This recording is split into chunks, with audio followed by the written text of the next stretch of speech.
We're at Jomtien Beach, Ordinary Coffee, and you've been here for how long now? Almost a month.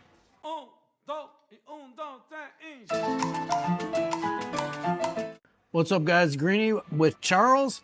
How is it different, like actually staying here long term compared to what you expected before you arrived? Any big surprises? Yes, there were some surprises. I was surprised to see that the pace of life is a lot different than what I thought it would be. I had a lot of things come up that needed to be done, that living arrangements and Okay, well, let's get transportation. back to the pace. So, how's the pace different than what you thought? I thought it would be a lot more downtime. And actually, I've been quite busy since I've been here. A lot of things to do, a lot of running around, a lot of places to visit, a lot of people to meet. And so now you're saying about you had to look for an apartment. Yeah, tell the people a little bit, because I know, you know, it's crazy here. Like, you thought you had one apartment, then you went back, and then the real estate agent changed it up on you. Talk a little bit about the experience of searching for an apartment here in Thailand when you first arrived for a long-term lease. Yeah, there are a couple different ways you can do it. You can go looking yourself.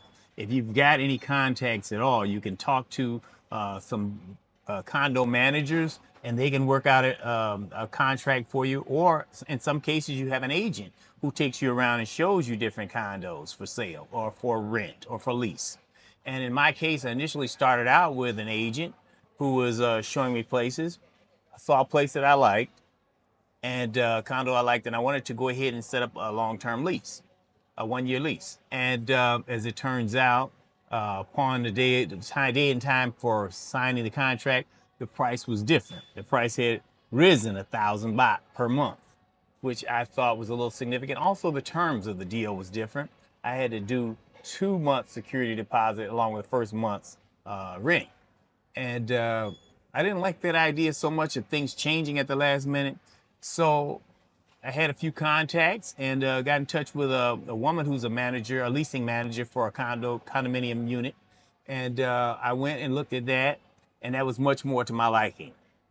Actually, the terms and everything, right? Like, they didn't play games with you. Like, No. that other lady was playing the game. Yes, Yeah. yes. And that happens sometimes with agents. And that's, you know, I was trying to help them out, and I'm contacting people on Facebook, all these ads. And let me tell you, 80% of the ads on Facebook that I contacted, oh, that one's taken.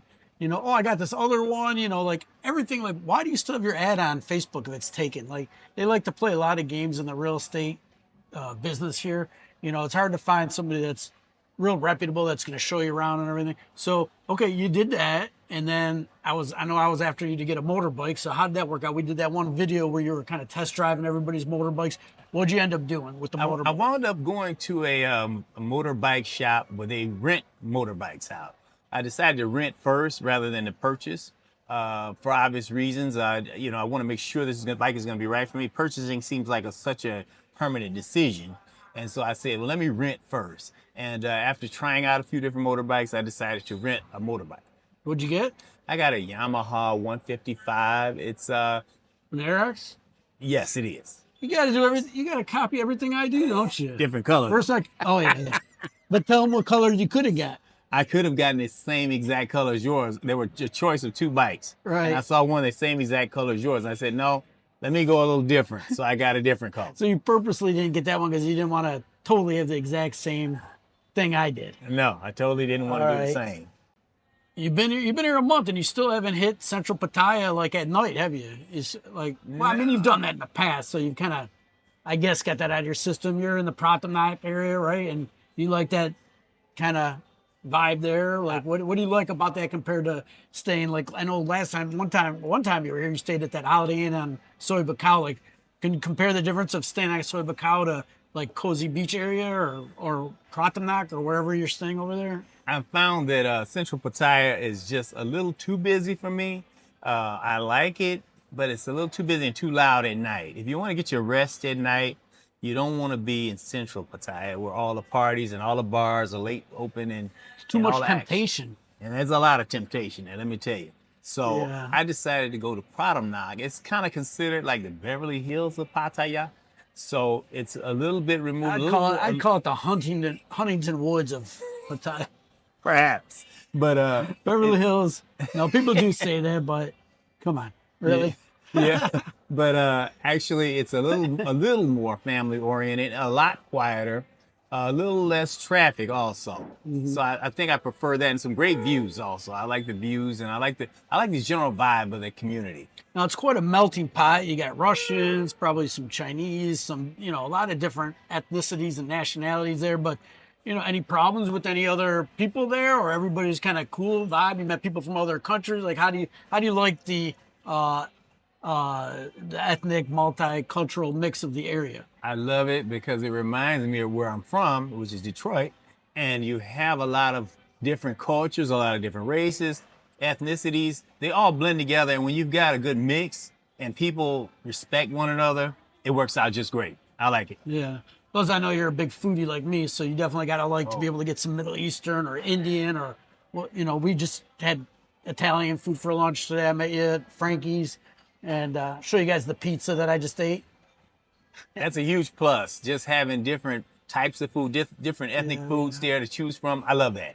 Okay, so we just drove around today. I don't know how much you've driven around Jomtien. I don't think you really looked too hard in Jomtien, but we drove around the beach a little. What do you think about this area? Like, do you think you'd ever consider staying over in this area? This is even, I think, maybe just slightly more chill than Pratamnak. Are you happy there? Do you think you'll do a year there and then look? I mean, it's been a month. I mean, what are your feelings about the different areas? I'm open to jump in. I'm open to jump in. I like the vibe here also, and I like the beaches.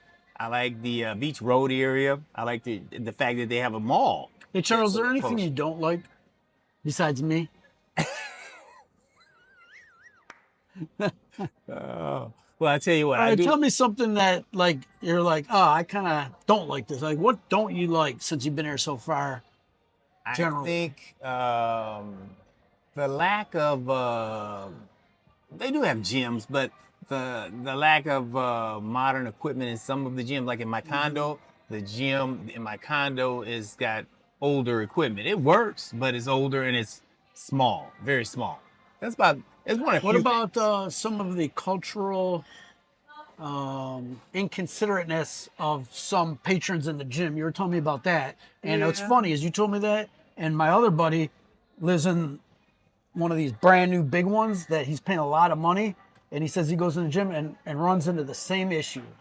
Yeah, I think in some cultures you're not taught the same, cues as far as behavioral cues, and so therefore it leads to, a certain amount of what I would call rudeness, where you just take over instead of actually sharing and understanding that another person may be using a piece of equipment before you take it over.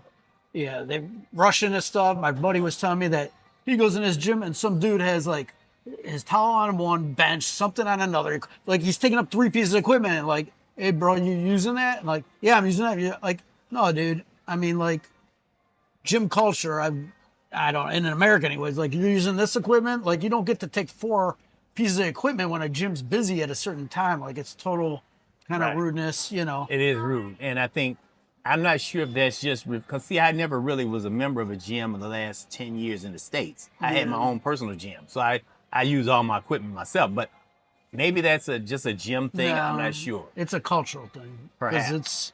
usually it's like, bro, you using that? No, no, I'm, or working. So that's a little different. Any advice to anybody that's moving out here, like, anything maybe you forgot, like that you should have done before you got out here this first month? I would say you can never over prepare for this move. It's a major move.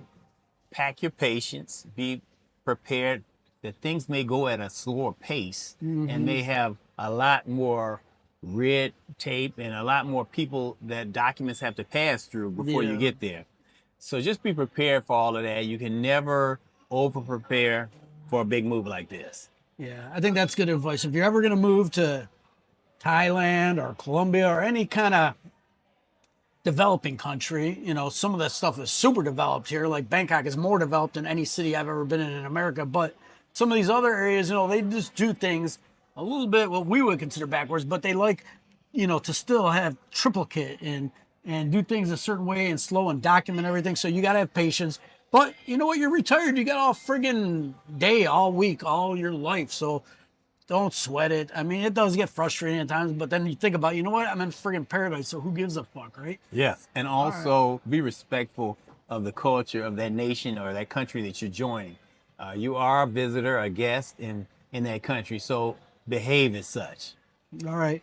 All right. And again, I'll remind you guys, if you didn't see the other video, his new channel. What is the channel that you're going to start that you're getting a pretty slow start on? My new channel is The Unrestricted Free Agent. Okay, and I'll put a link to his channel. I haven't even been able to get the link because I'm still waiting for him to put his first video up that he recorded a month ago, the same day that I recorded the video I put up yesterday. But I'm gonna make sure he gets it up tonight so I can get these videos up this week, which you'll know that because you're seeing the video now. Anyways, all right, hopefully you enjoyed the video. Please subscribe. Greeny out. Charles out.